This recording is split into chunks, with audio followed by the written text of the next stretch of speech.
Last few days have been pretty difficult and I have felt pretty defeated. But as I was running today, I thought about that verse that says, "Run with endurance the race set before you."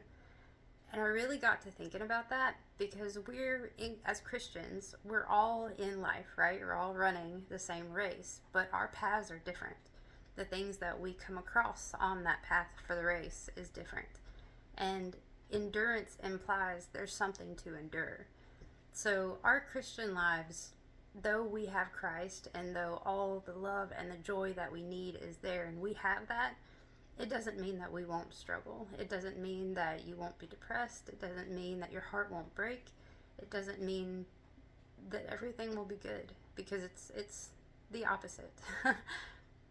But our hope is eternity. Our hope is the fact that we've been reconciled to God through Jesus Christ.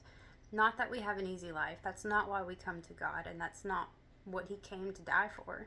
He didn't come to give us an easy life. He came to give us eternity. He came to give us reconciliation with Himself. And that is more than we'll ever need. And I just wanted to encourage everyone today because if you're like me, I feel pretty bad or defeated when I let depression or whatever get to me, and I forget in that moment to choose hope and to choose joy. And also in Corinthians 13, I think it's first Corinthians 13, in the love chapter, it's talking about love and charity, and it says love bears all things, hopes all things, believes all things, and endures all things. So it's okay if you fail. We all fail. I have many times, but we come back. We get back up and we remember where our hope is. And Jesus, God, He's waiting there with open arms for us. All we have to do is get back up and continue our race, endure for the next day. Give us this day our daily bread. He will supply us with everything we need, even when we feel like we have failed.